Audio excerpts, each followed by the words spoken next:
Hello not set aspirants nursing master channel पे आप सबका स्वागत है। तो गाइज जिस रिजल्ट का आपको बेसब्री से इंतजार था, यानी कि नॉट सेट 9 की स्टेज सेकंड की जो रिजल्ट थी, यानी कि मेंस की जो रिजल्ट थी, उसका आपको बेसब्री से इंतजार था और वो रिजल्ट आ चुका है 3 अक्टूबर यानी कि आज से, और अभी से बस थोड़ी देर पहले ही रिजल्ट आउट हुआ है। ठीक है, और कट ऑफ देख के आप लोग बिल्कुल चौंक जाएंगे कि ये सेम टू सेम वही कट ऑफ है जो प्रीवियस ईयर भी दिया गया था और जो कट ऑफ मैंने डिस्कस किया था अपनी प्रीवियस वीडियो में।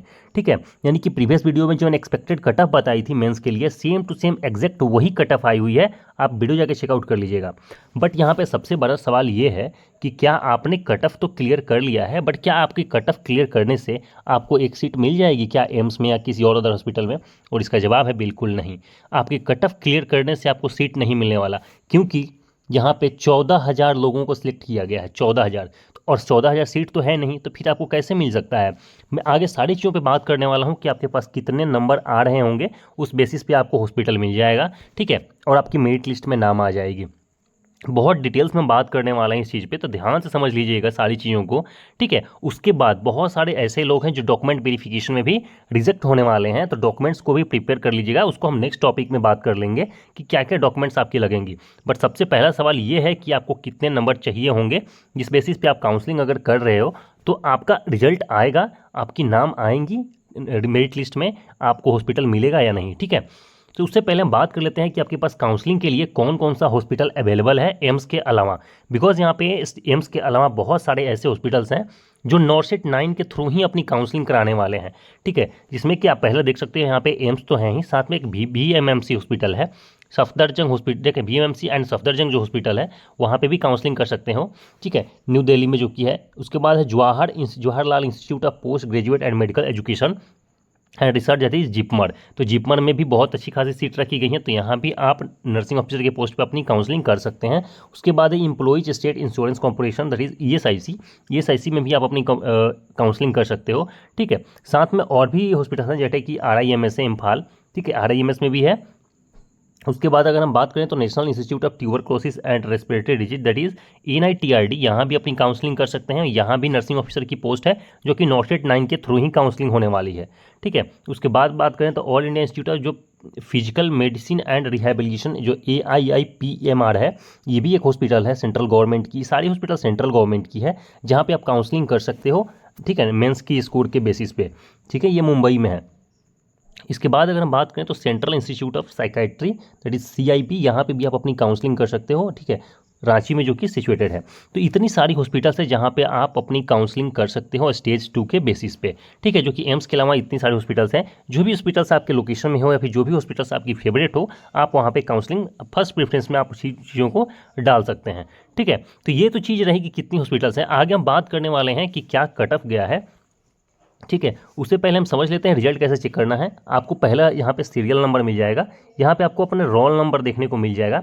बिकॉज ये जो PDF रिलीज की गई हैं ये रोल नंबर वाइज की गई हैं। ठीक है, कुछ दिन बाद आपको रैंक वाइज मिल जाएंगी, उसमें आप चेक कर सकते हो कि आपका ऑल इंडिया में क्या रैंक है। ठीक है, बट अभी आप देखोगे कि ये रोल नंबर वाइज PDF को जनरेट किया गया है। यहाँ पे आपको कैटेगरी मिल जाएगा कि किस कैटेगरी से हैं आप, जेंडर, उसके बाद परसेंटेज है और उसके बाद रैंक है। तो ये आप अपनी रैंक चेकआउट कर सकते हो। ठीक है, कुछ दिन बाद ये रैंक वाइज भी जारी की जाएगी, जहाँ पे जो सीरियल नंबर जैसे कि यहाँ पे आप देख रहे हो वहाँ पे रैंक लिखा हुआ मिल जाएगा आपको। ठीक है, चलिए उसके बाद हम बात कर लेते हैं कि यहाँ पे क्या कट ऑफ रही है मेंस के एग्जाम्स में। ठीक है, ये बहुत इंपॉर्टेंट है डिस्कस करना। सबसे पहले हम यहाँ पे देख लेते हैं क्या क्या चीज़ें यहाँ पे दे रखी गई हैं इंपॉर्टेंट्स में। All candidates including those who have not qualified have been awarded score based on their performance in not set 9 stage 2 examinations. This can be viewed in my page. ठीक है, on portal after log in using candidates ID and password.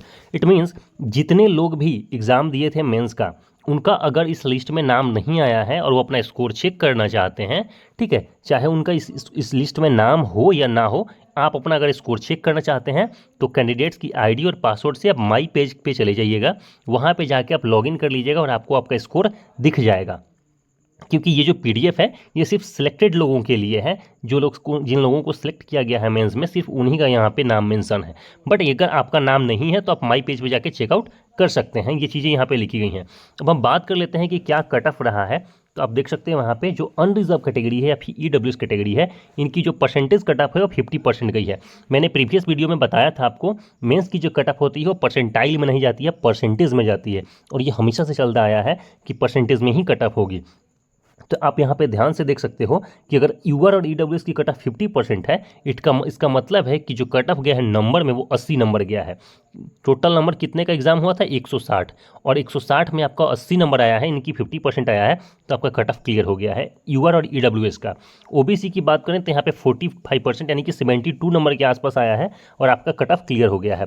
SC/ST की अगर बात करें तो 40% है, यानी कि 64 नंबर के आसपास आया है, आपका कट ऑफ क्लियर हो गया है। ठीक है, वहीं अगर PWBD का आप कट ऑफ यहाँ पे निकाल सकते हो। ठीक है, 45% इसमें की 72 के आसपास है, 48 इसमें की 78 के आसपास है। ठीक है, तो बिल्कुल इसी तरीके से यहाँ पे कट ऑफ निकाली गई हैं, और ये जो कट ऑफ आप देख रहे हो ना, ये एज इट इज़ वही कट ऑफ है जो मैंने एक्सपेक्टेड कट ऑफ में बताया था आप लोगों को। ठीक है, बहुत सारे लोगों ने बोला था कि ऐसा नहीं है वैसा नहीं है, बट अब जाके चेकआउट कर लेना guys, cut off exact match कर रहा है या नहीं, क्योंकि बहुत सारी चीज़ों को ध्यान में रख के कट ऑफ को क्रिएट किया जाता है, बनाया जाता है। जैसे कि सीट्स कितनी हैं, किस साल में कितनी सीट्स आई हुई हैं, उस सीट्स के बेसिस पे आपका कट ऑफ जाता है। और गाइस एक्सपेक्टेड कट ऑफ वाली वीडियो में मैंने बार बार बोला है कि अगर सीट्स ज़्यादा होंगी, ठीक है, अगर सीट्स ज़्यादा होंगी तो कट ऑफ लो जाएगा। ठीक है, और अगर सीट्स लो रहेंगी, सीट्स कम रहेंगी तो कट ऑफ हाई जाएगा। तो सारा जो कट ऑफ का खेल होता है ना, वो डिपेंड करता है कि सीट्स कितनी हैं। और एज कंपेरिजन नॉर्सेट 6, नॉर्सेट 7, नॉर्सेट 8, नॉर्सेट 9 की जो नॉर्सेट 9 में जो सीट्स हैं वो ज़्यादा थी।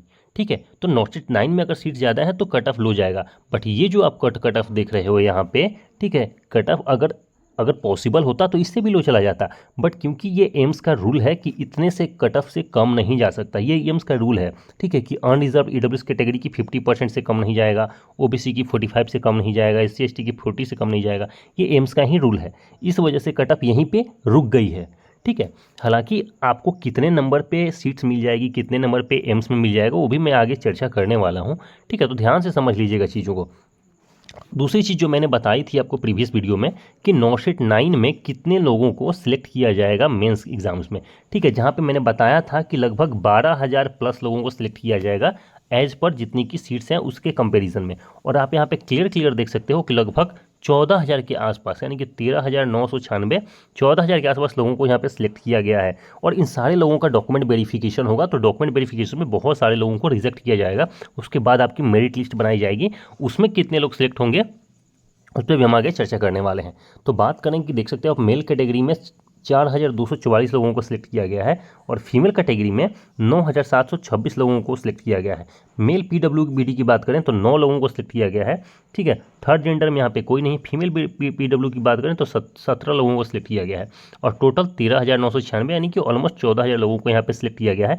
और इन सभी को डॉक्यूमेंट वेरिफिकेशन के लिए बुलाया जाएगा। ठीक है, काउंसलिंग के बाद जो भी इंस्टीट्यूट चाहिए आपको, वो आपके रैंक के बेसिस पे, आपके मार्क्स के बेसिस पे आपको मिल जाएंगी। उसके बाद वहाँ पे जाके आप अपनी डॉक्यूमेंट वेरिफिकेशन करा सकते हैं। ठीक है, चलिए अगर हम बात करें, सबसे पहले आप देख सकते हो यहाँ पे ये जो 50% आप देख रहे हो स्कोर क्या, ठीक है, तो जितने लोगों को 50% आया है, नहीं कि 80 नंबर आया है, तो क्या 80 नंबर पे सीट मिल जाएगा? बिल्कुल नहीं मिलेगा। अगर आप मेल कैंडिडेट हो तो आपको एटलीस्ट 90 प्लस यहाँ पे होनी चाहिए। 90 से 100 के बीच में अगर आपका होगा तब जाके यूआर और ईडब्ल्यूएस कैटेगरी में लास्ट ऐसे पर्सन होंगे जिनको सीट मिलेगा। ठीक है, तो 90 से 100 के बीच में अगर आपकी मार्क्स आ रही है तब जाके यूआर और ईडब्ल्यूएस कैटेगरी में आपको सीट्स मिल जाएंगी। ठीक है, हालांकि यहाँ पे ईडब्ल्यूएस का जो कट ऑफ है वो और नीचे जाएगा। ठीक है, तो ईडब्ल्यूएस की अगर हम बात करें तो बिल्कुल आपको अगर 85, ठीक है, अगर 80 है ना तो 85 से लेकर के अगर 90 के बीच में है तो आपको यहाँ पे सीट्स मिल जाएंगी, कंफर्म है। ठीक है, और अगर फीमेल कैंडिडेट्स हैं तो बिल्कुल 80 प्लस अगर आपका स्कोर है तो आपको सीट्स मिल जाएगा यूआर और ईडब्ल्यूएस कैटेगरी में। ठीक है, अगर हम बात करें कि ओबीसी कैटेगरी की क्या होने वाली है, तो यहाँ पे ओबीसी कैटेगरी की 45% है। 45% इट मीन्स कि 72, तो 72 नंबर पे आपका कट ऑफ तो क्लियर हो गया है, बट क्या इस पे बेसिस पे आपको सीट्स मिल जाएंगी? तो इसका जवाब है नहीं। ये बस कट ऑफ क्लियर हुआ है, मेरिट लिस्ट में आपका नाम नहीं आ पाएगा इतने नंबर से। आपको अगर मेरिट लिस्ट क्लियर करना है तो बिल्कुल आपको 90 के आसपास, अगर आप मेल कैंडिडेट्स हैं तो 90 प्लस आपको स्कोर होना चाहिए, तब जाके आप कहीं ना कहीं आपको सीट्स मिल सकती हैं। ठीक है, अगर आप फीमेल कैंडिडेट्स हैं तो बिल्कुल आपको यहाँ पे 85 के आसपास अगर मार्क्स हैं, 80 to 85, तो आपको यहाँ पे सीट्स मिल जाएंगी ओबीसी कैटेगरी में। ठीक है, तो एज इट इज़ जितने भी यहाँ पे परसेंटेज हैं आप लोग अपना परसेंटेज निकाल के चेक कर लीजिएगा कि कितना नंबर आ रहा है।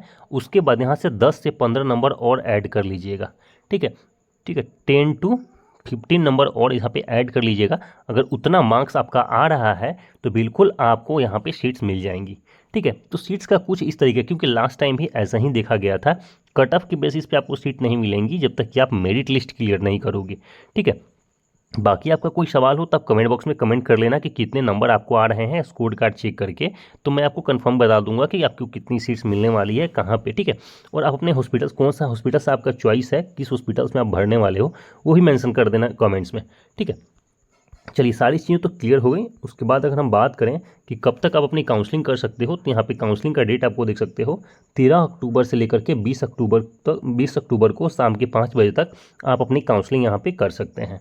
ठीक है, उसके बाद आपको यहाँ पे बुला लिया जाएगा, जिस भी इंस्टीट्यूट में आप प्रेफरेंस भरे होंगे वहाँ पे आपकी डॉक्यूमेंट वेरिफिकेशन होगी। तो डॉक्यूमेंट्स में पूरी मैं एक वीडियो बना दूंगा यहाँ पे, कौन कौन से डॉक्यूमेंट्स आपको साथ में कैरी करने हैं और लेकर के जाने हैं।